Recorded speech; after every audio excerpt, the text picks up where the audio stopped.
Nous avons avec nous en visuel Tania Tremblay. Elle est conseillère scientifique spécialisée pour INSPQ. Bon après-midi, Madame Tremblay. Bon après-midi. Alors, nous regardons un petit peu l'école primaire surtout. On voit qu'il y a eu beaucoup de progrès depuis que je ne suis plus à l'école primaire. Et là, on parle du multitâche numérique. Je Mhm, pensais, lorsque je pense en avoir entendu parler, que ça devrait profiter aux élèves, faire en sorte que nos élèves apprennent à écrire assez vite, à calculer assez vite. Ça me mhm. semble que ce n'est pas tout à fait le cas. Non. Premièrement, nous, on s'est intéressé à deux situations, mais présentes au primaire, au secondaire et beaucoup au post-secondaire, soit la distraction numérique et la lecture et la prise de notes numériques. Donc, deux questions indépendantes auxquelles on pourrait discuter. Je peux vous donner déjà les deux grands constats et après, je pourrais les décliner plus en détail. Donc, la présence des appareils numériques individuels et leur utilisation à des fins personnelles sont des distractions numériques, c'est ça qu'on appelle des distractions numériques, qui sont nuisibles pour l'apprentissage et les habiletés associées à l'apprentissage. Et deuxième constat, c'est que l'utilisation de ces appareils-là numériques comme support à la lecture et à la prise de notes en classe euh, n'apporte aucune valeur ajoutée à l'apprentissage et risque même de nuire à la compréhension de texte. Et la compréhension de texte, il faut comprendre que c'est une habileté centrale à la littératie et à la réussite éducative. Donc, ce sont les deux grands constats. Maintenant, si vous le voulez, je peux détailler chacun d'eux. Oui, oui, on va commencer avec le premier, qui veut que le premier constat, Oui, qui est donc, désolée. Donc, en fait, sur la distraction numérique, qu'est-ce qu'on remarque? C'est qu'utiliser un appareil numérique, et là, je veux juste faire une parenthèse, on parle de cellulaires, d'ordinateurs portables, de tablettes et de liseuses qui peuvent être connectés. OK? Donc, utiliser un appareil numérique individuel pour texter, naviguer sur Internet pendant la classe, mais aussi recevoir des textos sans même y répondre ou recevoir seulement une notification entraîne une diminution de l'apprentissage. OK? donc, si moi je comprends bien, ça pourrait vouloir dire que l'élève pourrait apprendre, si on part du principe que ces types d'appareils-là, dans le numérique, pourraient aider à l'apprentissage. L'élève pourrait apprendre de lui-même à la maison et sans avoir l'aide d'un professeur, si on se mettait en tête qu'on pouvait permettre à l'élève d'apprendre en classe avec ces appareils-là. Autrement dit, il aurait pu aussi apprendre de lui-même en ayant tous ces appareils-là à la maison. Mais je ne suis pas sûre de bien comprendre. Nous, qu'est-ce qu'on a étudié? C'est que la distraction numérique à cause de ces appareils-là nuit à l'apprentissage. Point. OK? Deuxième point, c'est que même si l'étudiant n'utilise pas son cellulaire et que le cellulaire est fermé, sa seule présence nuit à la mémoire de travail qui, elle, est une habileté centrale à l'apprentissage. Donc, autant l'utilisation et la présence d'un appareil numérique individuel risque de nuire à l'apprentissage. Alors, comment on explique que cela? La présence seulement d'un appareil qui aurait pu être, je ne sais pas, un crayon, qui Mm, aurait pu ah, être quelque chose de neutre comme un non. cahier. Voilà. T- euh, toutes les études, qu'est-ce que vous dites, c'est très intéressant parce que toutes les études qu'on a utilisées ont un groupe contrôle de comparaison. Et effectivement, pour voir l'effet d'un cellulaire ou d'un autre objet, on l'a évalué.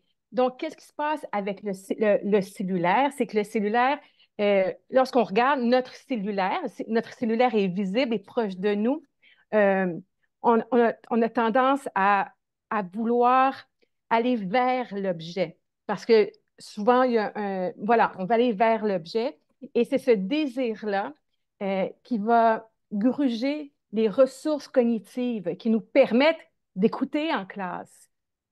Donc, ça gruge de l'énergie cognitive qui devrait être mise pour écouter le contenu en classe. C'est l'objet comme tel qui est attrayant, sachant très bien ce qu'on peut manquer le temps Exactement. que l'appareil est fermé. Je dois penser peut-être que ma blonde ou mon chum est en train de me texter, mais je ne peux pas l'ouvrir, donc toute ma concentration Mhm. est sur l'appareil. C'est ça qui nous distrait en quelque sorte. Oui, exactement. Même si, il n'y a pas d'action volontaire comme texter, c'est un type de multitâche puisque ça prend de l'énergie. Et le cerveau fonctionne de la même façon pour tout le monde. Nous avons un bassin limité de ressources cognitives qu'on ne peut pas mettre à deux endroits en même temps. Pour faire bien une tâche cognitive, il faut n'en faire qu'une à la fois.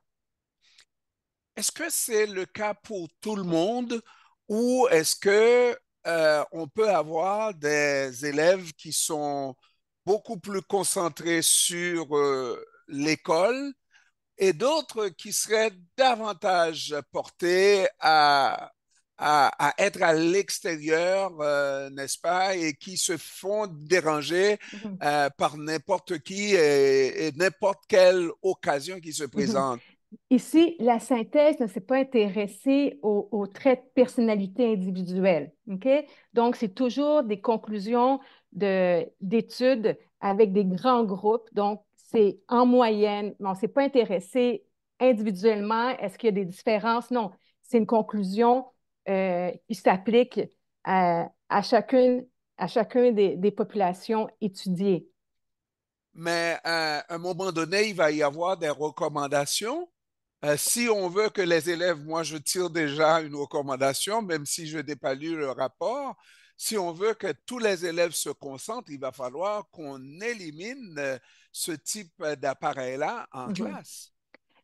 Donc, la littérature scientifique conduit à privilégier des contextes d'apprentissage sans distraction numérique. OK? C'est la conclusion du rapport. Maintenant, si vous voulez, on pourrait passer à la deuxième question ou La allez-y. deuxième question, oui. Parfait. Donc, dans un deuxième temps, on s'est intéressé à la lecture numérique et à la prise de notes numériques. On voulait savoir si... Avant, madame, je oui. voudrais juste comprendre la lecture numérique parce Mhm. que fait longtemps et puis c'était pas dans ma génération. La lecture numérique et l'apprentissage numérique, comment ça se passe? Mhm. Non, la lecture numérique, donc je vais reformuler ma phrase. Donc, la lecture fait avec un support, soit sur une tablette, soit sur une liseuse ou soit sur l'écran d'un ordinateur. OK, OK? Donc, ce qu'on appelle la lecture numérique. Donc, est-ce que la lecture numérique est la prise de notes euh, à l'aide d'un clavier? OK? voilà. Est-ce que ces types de lecture et de prise de notes affectent l'apprentissage et ses habiletés associées? Et pour répondre à la question, deux choses.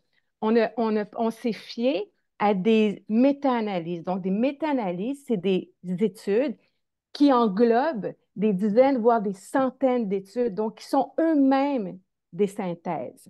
Mhm. Deuxièmement, toutes les études ont comparé avec un groupe contrôle. Donc, on a toujours comparé le support numérique avec le papier ou avec le crayon pour être sûr qu'on voit que ce qu'on voit, c'est vraiment un effet du support numérique.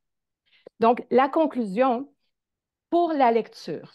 Donc, la lecture numérique entraîne une baisse de la compréhension de texte si on compare avec la lecture papier. Donc, c'est plus facile et on comprend mieux en lisant papier.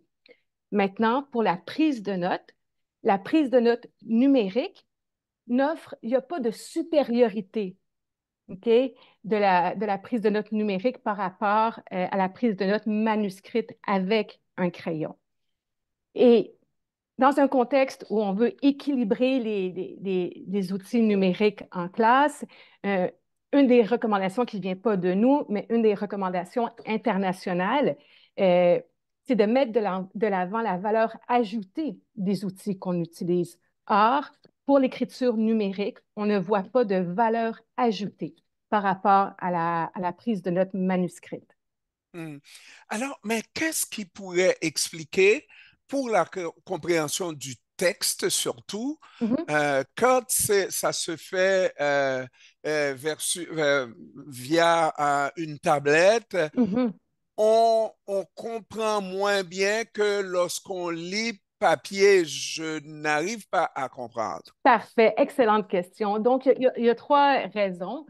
Premièrement, quand on lit à l'écran, euh, tout le monde, on a tendance à lire en diagonale. Donc, de lire non pas de façon linéaire, mais de sauter à travers les mots pour chercher les mots-clés. OK? C'est donc une lecture superficielle du texte. Deuxièmement, euh, lire sur un écran demande beaucoup plus d'efforts pour se repérer dans le texte parce que papier, OK? Papier, on a des repères fixes comme les quatre coins d'une page. OK? On a les pages, on a des repères fixes, tandis que sur un écran, on n'a pas de repères fixes. Et la troisième raison, qui est la plus importante, euh, c'est le toucher. OK? Lorsqu'on touche le papier, on a des stimulations tactiles et ces stimulations seraient la base de la cognition. Ça aiderait à encoder l'information. Et à l'écran, on est privé de cette sensation, de ces sensations sensorimotrices tactiles.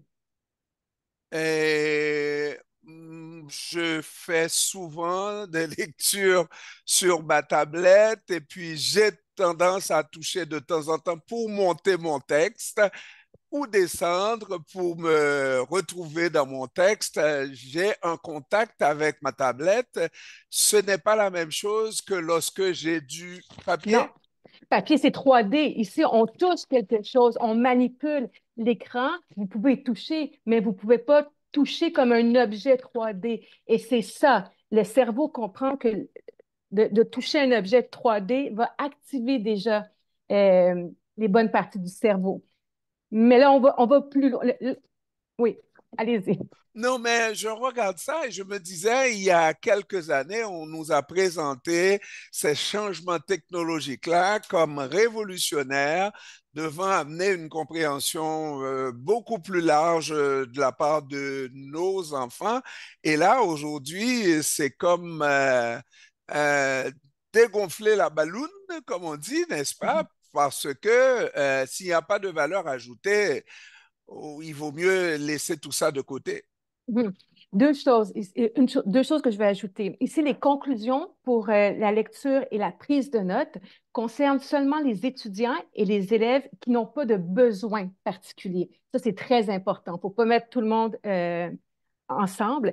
Et aussi, si je peux dire, c'est pas tout laisser tomber dans le sens que nous, on s'est concentré sur deux types très ciblés d'activités. OK? Le numérique est là pour plein d'autres activités. OK? Donc, la prise de notes en classe, c'est une activité extrêmement ciblée, Mhm. comme la lecture aussi. Oui, oui, à la vérité, c'est vrai.